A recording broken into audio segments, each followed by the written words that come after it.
Monsieur le député, la parole est à monsieur Philippe Vigier.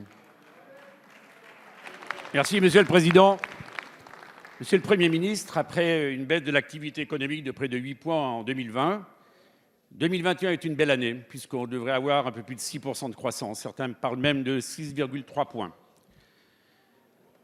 Il faut savoir que cette croissance, l'Allemagne et l'Italie nous envient beaucoup, ils sont à 4 points. Et pour autant, il y a 3 obstacles importants pour la vie des entreprises et de l'entreprise France. Le premier obstacle, vous le savez tous, c'est naturellement la cherté des matières premières. Le bois a doublé, les métaux ont augmenté de 70 ou 80%. Deuxième obstacle important, chacun le sait, c'est naturellement la difficulté d'approvisionnement. 80% des entreprises automobiles ont des difficultés d'approvisionnement. 40% dans l'électronique, l'informatique, 20% dans les bâtiments, travaux publics. Et le troisième obstacle, c'est naturellement le marché de l'emploi, des centaines de milliers d'emplois qui ne sont pas pourvus. Et on sait ce qui va se passer dans les prochaines semaines. Alors, est-ce qu'on va profiter de ce plan de relance pour faire en sorte qu'on arrive à trouver des solutions durables? Des solutions durables pour réindustrialiser ce pays, parce qu'on ne peut pas toujours être plus dépendant de la Chine et des pays asiatiques. Des solutions durables parce qu'il faut sécuriser les approvisionnements. Vous pouvez avoir les meilleures usines, mais si les matières premières ne sont pas là, comment faites-vous pour faire l'assemblage?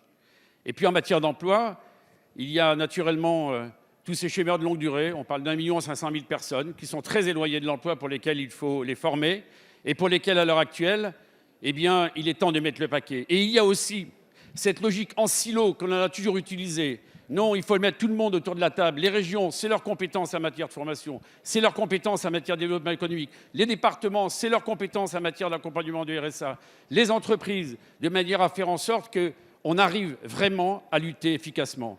Enfin, Monsieur le Premier ministre, ce qui me paraît essentiel, c'est qu'on apporte une vraie solution, car cette croissance, elle sera consolidée si nous arrivons à résoudre ces obstacles. Merci. Merci, monsieur le député. La parole est à madame Agnès Pannier-Runacher, ministre déléguée chargée de l'Industrie. Merci, Monsieur le Président, Mesdames et Messieurs les députés, Monsieur le député Vigier. Merci pour le tableau que vous faites, effectivement, de la reprise économique. Reprise économique qui est liée, je crois aussi, il faut le souligner, une politique volontaire qui a permis de préserver l'emploi et de préserver les entreprises. Et je crois qu'il faut commencer par le souligner parce que c'est très important. Et la reprise, elle se fait aussi parce que les entreprises ont conservé les salariés et peuvent redémarrer tout de suite. Ça, c'est le premier point et ça nous permet aujourd'hui d'avoir un taux de chômage quasiment équivalent à celui d'avant-crise.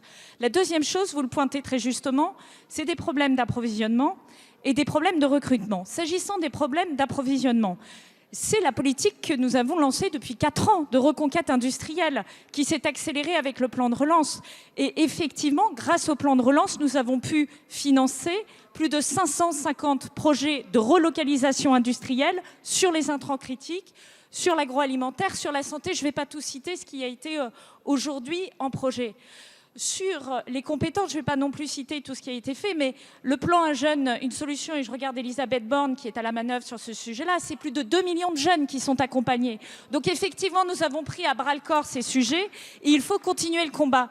Le combat, vous l'avez dit, il se fait avec les collectivités locales, avec les entreprises, avec les formateurs sur le terrain. C'est ce que nous faisons par exemple dans Territoire d'industrie. Dans Territoire d'industrie, depuis 3 ans, nous mettons tout le monde autour de la table et c'est comme ça que nous avons pu créer, par exemple, de nouvelles écoles de production, mais qui partent du terrain et des besoins du terrain.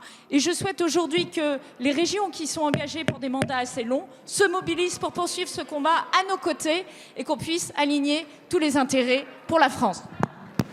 Merci, madame.